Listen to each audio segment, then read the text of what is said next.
Cool. Well, tēnā koutou katoa, ko mam tō te monga, o waita awa ko ngati ingarangi te iwi, ko otipoti te kanga, ko Dan Tompkins tokengoa. Nō tēnā koutou, tēnā koutou, tēnā koutou katoa. It's great to be here, and thanks to Steve and Brenda for the invitation to come and talk and to support. Ben and Brittany are the real reason why we're here. I'm just the warm-up act beforehand. It's great to see the audience here, and hopefully there's a lot more online as well. This is going to be very much a general presentation, so I apologize if many of you have heard it all before. It's not all just the science and the tools, but it's also the bigger picture, Predator-Free 2050 mission.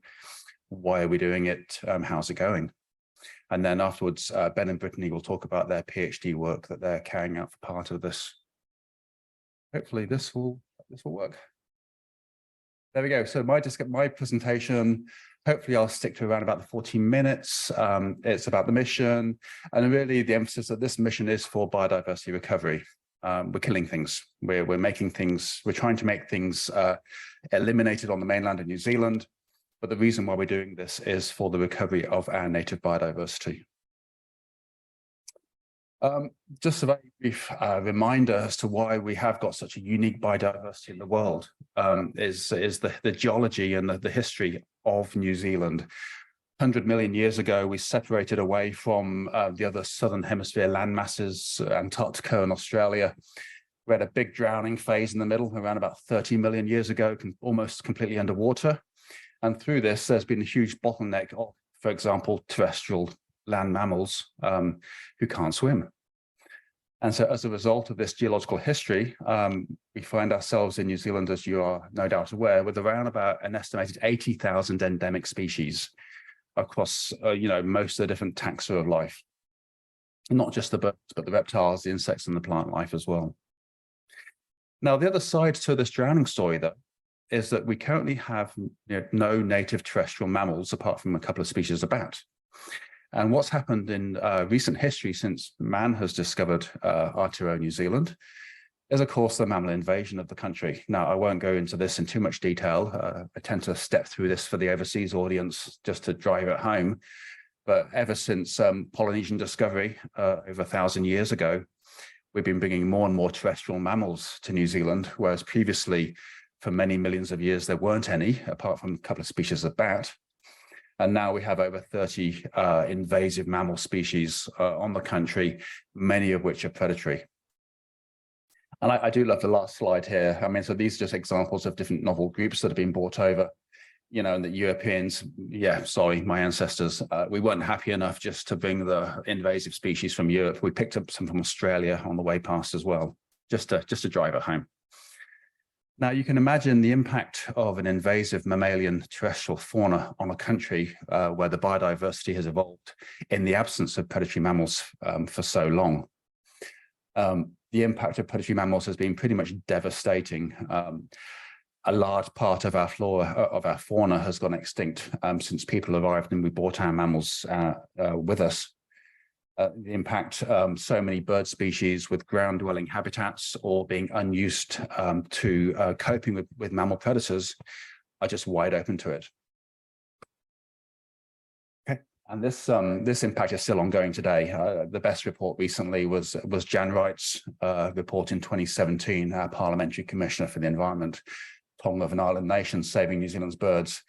So that the damage is still ongoing. 80% of our remaining 168 native bird species are under threat, primarily due to the presence of predatory mammals. And it's not just the birds, it's everything else as well.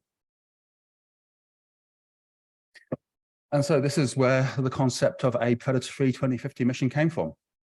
It's acknowledging that we have got this issue across most of the landmass of New Zealand, and focusing here just on possums, rats, and stoats, over 94% of Aotearoa New Zealand. But we do know that we can eliminate or eradicate. So eradication success on offshore islands, we can get rid of predators and see the biodiversity recovery that subsequently happens. And so the mission is one to remove the entirety of these populations of stoats, possums, and rats. Mustelids gets referred to as well. Yeah, we like to think that mustelids, weasels and ferrets are also part of the mission. But the aim is to get rid of them all from the whole of Aotearoa by 2050 to help reverse the biodiversity decline. We're not saying it's the only thing that needs to happen, but it's going to be a huge step in the right direction. Now, one of the big questions that has come up recently more and more, I'll just delve into quickly, is this question of why stoats, possums, and rats. I showed you that previous slide of so many other mammal invasive pests that are all causing problems in one way or another. Well, really, the mission itself, so why was there a PF 2050 mission? The mission was launched by recognizing that the approaches to conservation that we're trying already are doing really well, and we can't stop them, but they're not enough. Something more is needed. PF 2050 mission was launched to say, well, can we also do better? Can we help better prevent the damage and reverse the decline in biodiversity by also having more focused missions alongside ongoing activities in other areas? Why possums, stoats, and rats? Well, it really goes back to an exercise that was conducted for the Biological Heritage Challenge back in 2014 now, where stakeholders were surveyed in the conservation sector about, what are the key mammalian predators that you wish you could do more about because they're causing too much damage. And this is how it tracked out, with the rats being the biggest concern, mustelids. Most of the mustelid references were for stoats, and then possums, and then also many other species of concern. Now, when you're trying a new way to help conservation alongside all the other approaches already going on, and you want to focus mission, you've got to draw the line somewhere. And in this case, for the PF 2050 mission, the line was drawn at rats, mustelids, and possums. You can see there that mice and cats are increasingly being talked about more and more these days up there as well. And there's lots of discussions going on right now about whether they should be part of the PF 2050 mission or they should have their own focus. And that's a healthy discussion. So this is something that no one's ever done before, trying to eradicate from a country of the size of New Zealand. And so how do you go about doing it? Well, remember, this is about trying a different way of doing things, recognizing that conservation activities that we have are working very well, but we need to try other things as well. And so we started off really with a very much a enabling and bottom-up mission, where we are engaging communities and helping communities to better achieve the goals that they want to achieve in their own. And this is where we started around about 6 years ago now.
Yeah, so many of you will recognize some old faces in that one.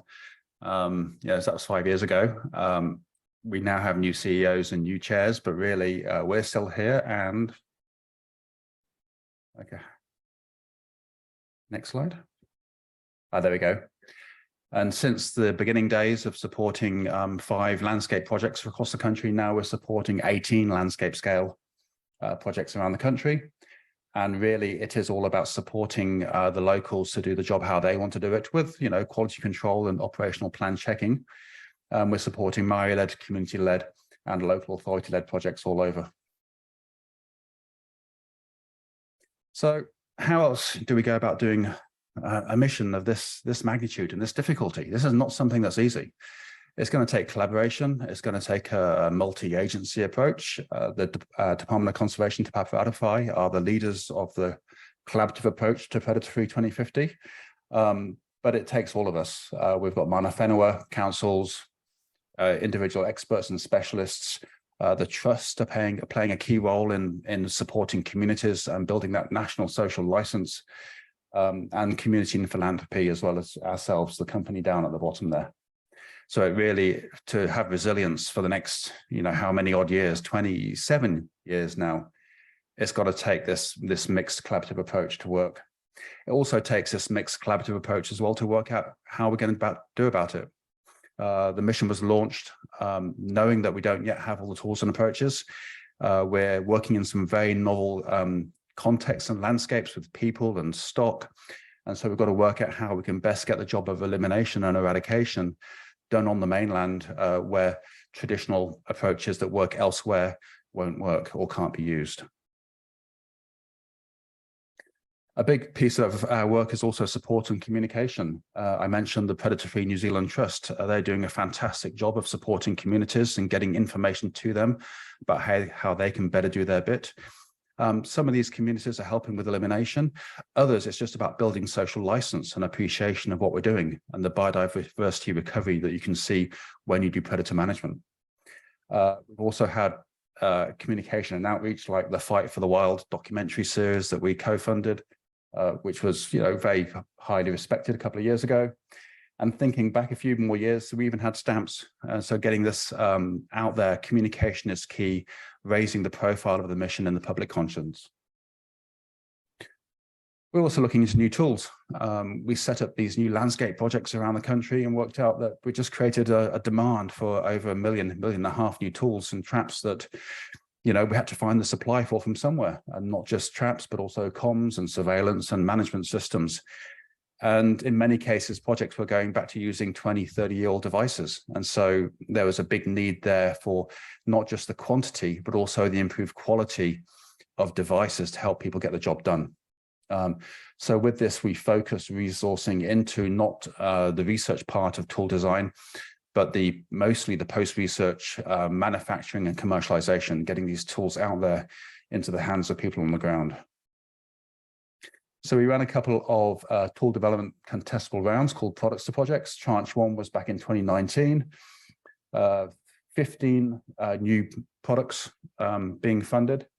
I had to laugh this morning. I checked these slides this morning and it said delivery within 12 to 36 years. So I had to come back in and change that from years back down to months. It is taking longer than we planned originally because something has happened in between 2019 and now called COVID.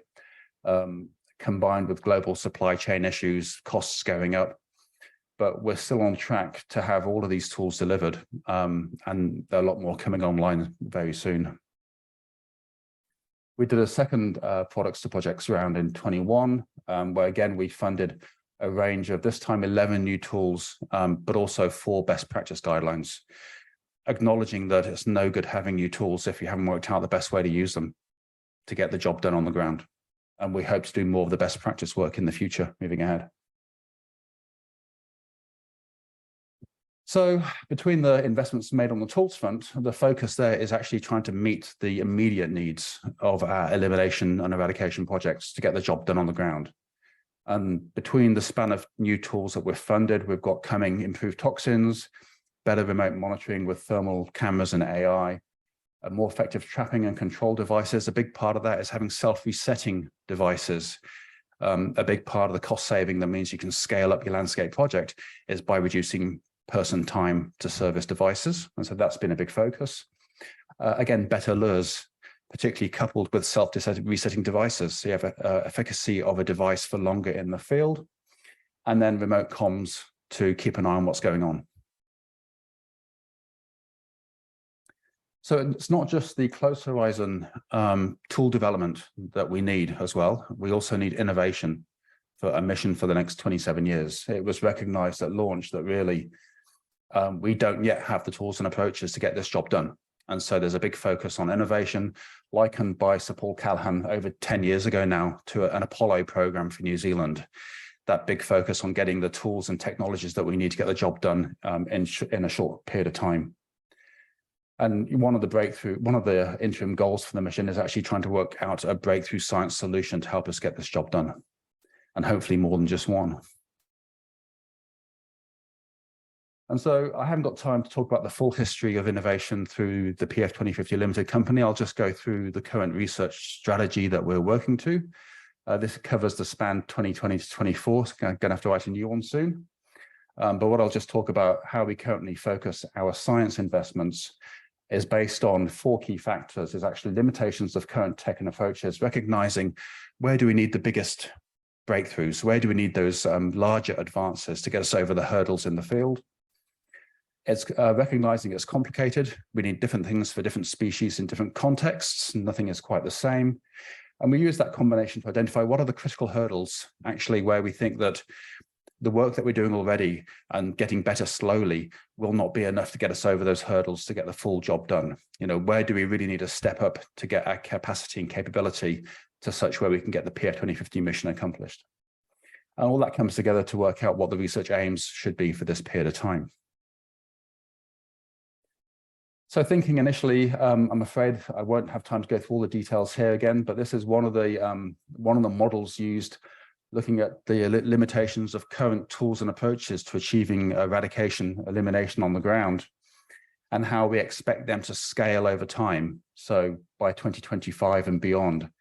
On the y-axis here, we have a scale in hectares. So this is where we think these approaches can get the elimination job done against the scale on the y-axis over time on the x-axis. And these are the approaches that we're using now or will soon be using in the very near future. So aerial 1080, bait stations, traps and toxins, drones, new devices coming through. And really, these will get better over time. We're seeing improvements on the ground all the time, and the cost of and the efficacy of these products is coming down.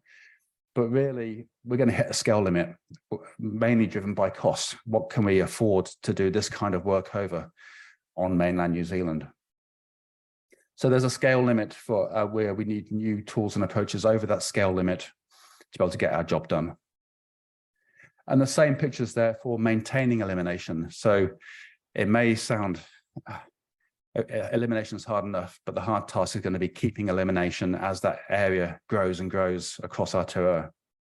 And again, we face the same situation where the current tools and approaches and those coming in the near future and how they'll improve over the near future will take us so far in terms of the scale of area we can manage, but we need new tools to scale up to get not only the achievement of elimination, but the maintenance of elimination across the whole country at the scale we're talking about, 27 million hectares. So there's hurdles that we need to overcome at scale.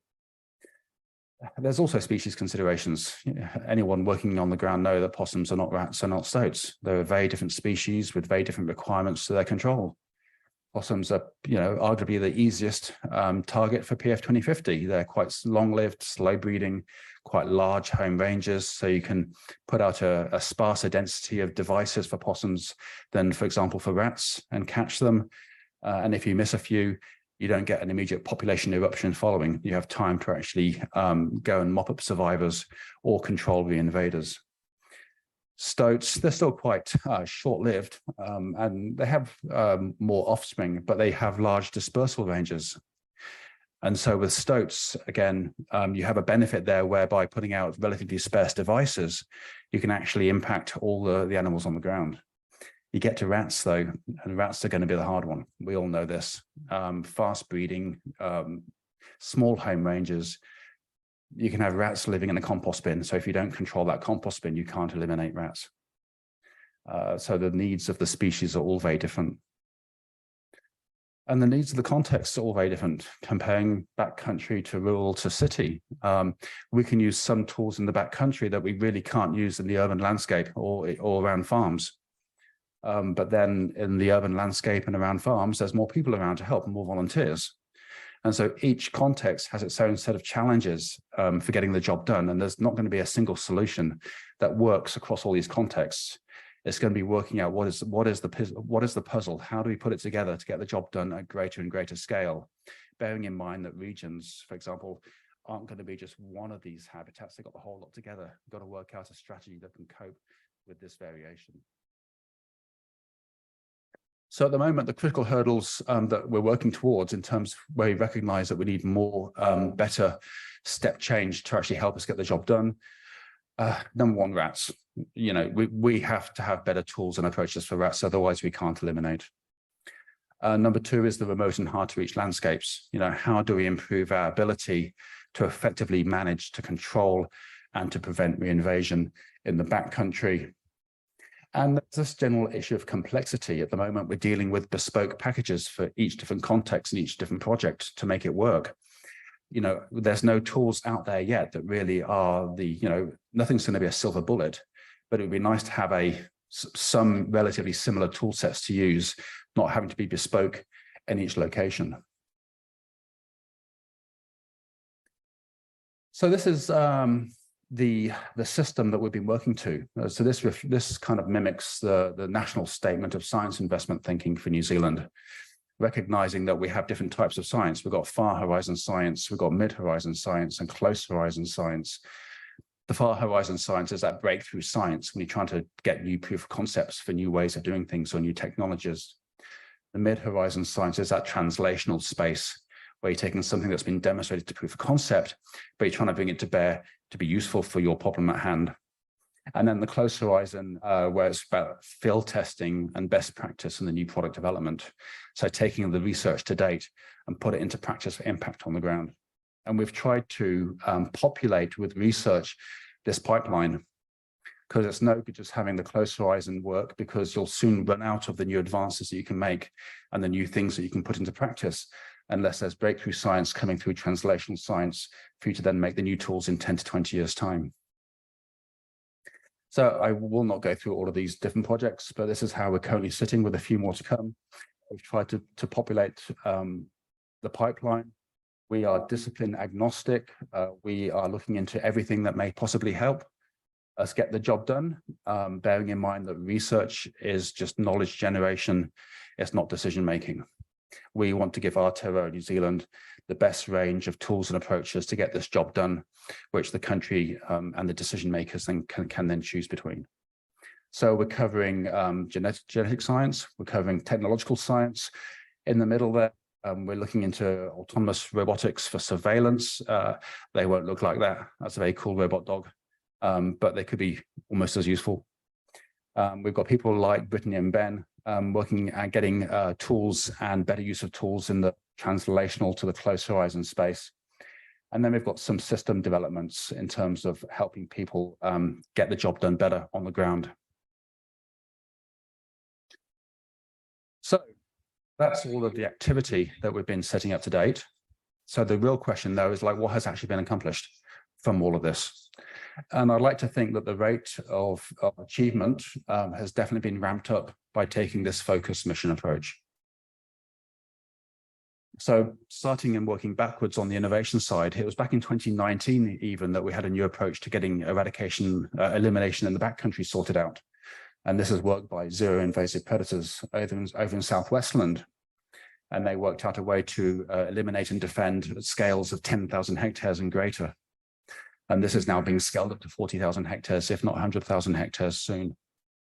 A key thing about working in the backcountry is using the rivers and the mountains to help limit reinvasion. So you bolster natural barriers to reinvasion to try and maintain your zones of elimination. A big win really has come along with using thermal cameras. I'm sure many of you are aware, and actually getting them into the field. Thermal cameras, we've realized the detection capabilities are up to 50 times more sensitive than a standard trail camera for the smallest targets. and they're useful and they get better over time, mainly as they get cheaper and we can put more out there. But it's not just the actual act of detection in the field where thermal has come really useful. Great work by Cacophony Project, who are local here as well, in terms of showing how we can use thermal cameras to get a better idea of behavior, to better inform and target our trap layout, design, and other control approaches. I just left this video, a nighttime shot of a chew card, a baited chew card on a tree trunk with hedgehogs and rats. And that's AI image recognition. This one wasn't real time, but it's got to be real time in some developments now. But it takes a while for anything to cue in that there's actually a food source on that tree trunk. I'm thinking about that now. Yeah, a rat finds the chew card. And so that rat's got there, found the chew card. Possum still completely oblivious to the fact that there's a food source up there, but all the next rats go straight to that chew card. So there are scent trails being laid in the forest. And eventually even the possum picks up on this fact, and the possum then goes and finds the same chew card. So having this kind of understanding about how animals are behaving around our devices and the insights that thermal cameras are now giving us really gets us to think about, well, how can we use this? Can we start laying our own scent trails? Can we better sort of help to mimic their own natural behavior or use their own natural behavior to pull them into control devices and that kind of thinking? So third, a game changer in some of our largest elimination zones, it really is these remote thermal cameras with onboard AI that are proving the tool that's made the difference. That means we can maintain elimination at scale. On the innovation front, this is all the work up to 2020, and more recently, the brush-tail possum genome. We've been putting into place that underpinning new knowledge that may help the design of new and better tools in the future. And so the full genomes for all our target species, we're not talking just using them to make genetic control. Understanding the genomes can also be used for making better targeted toxins, for better fertility control agents. It actually is a really good resource for using for a whole range of different approaches to tool development in the future. And finally, might sound a bit boring, but we've got a data standard. You know how we work. We all have bits of papers. We have filing cabinets. We've got Excel spreadsheets. We all have our favorite way of storing our data. This is how it's been going for decades in the country. You cannot collate that data to work out where you've got to, what you've achieved, what's the strategy moving forward. And so a key thing that we're trying to get uptake for is a data standard, starting to get people to record all of their data about their control efforts and results in the same format. It gets quite specific and detailed, but we think we've got there. And we're now trying to get this rolled out so that we can actually pull in the data from everyone who's actually contributing to the PA 2050 mission and bring it together for that synthesis. And finally, more recently, so all of that work there was done in our first research strategy up to 2020 odd. More recently, we've got lots of the new projects I showed you up and running, and some new results are coming through. This is work from ZIP, again, over in Southwestland, where they worked out how to target the few remaining stoats in a region by using what they're calling toxic rats. So you're using rats, but rather than actually going out and having to put it in bait stations or spreaders around, you're putting the toxin inside a dead rat by a lured device. And without fail, the stoat comes along, picks up the rat, takes it away, and is never seen again. So more targeted methods of getting rid of those last individuals to achieve elimination. And then lots of work by several groups, including Monarchy Fenua, using genomics and population genomics to better inform on dispersal patterns. If you're getting a reinvasion of a zone, you can start to work out from the population genomics where that animal has come from, so you can better manage against it happening again in the future. Moving on to the new tools. How am I doing for time, Steve? Yep, all good. New tools, arguably this is where we've been most successful to date in terms of supporting projects to get the job done. We found that investing the money into that gap between research and actually availability was it was a space that was missing in the system, and by filling that gap, we've actually accelerated new tool availability coming online. We've already got at least 9, if not 10 new tools now in operational use, and there's a lot more coming this year and next year. So we've got a self-resetting possum and rat trap that recycles for up to 100 times in the field. That's out there now. Cacophony project I mentioned earlier, they have what they're calling their intelligence trap, which is again a way of targeting those last individuals. I can see some smiles in the back row, people who've worked with the intelligence trap to catch those hard to reach individuals using motion detector and ultimately thermal cameras with AI inside the device.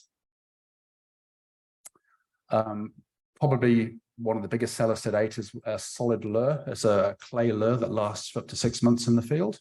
So you couple these kinds of clay lures with your self-resetting devices, and you've got control that will last for a good period of time without servicing.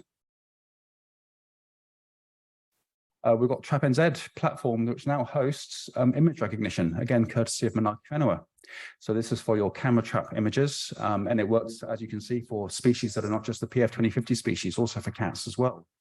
And this is free to use on TrapNZ for people to go to and upload their camera trap images and have AI image recognition tell you which images you have to look at, saving a lot of time and a lot of futile scanning through thousands of images that I'm sure many of you have tried before. And then Zip, again, over on the west coast of the South Island, working in the Southwestland area, have multiple new project tools available for projects to use.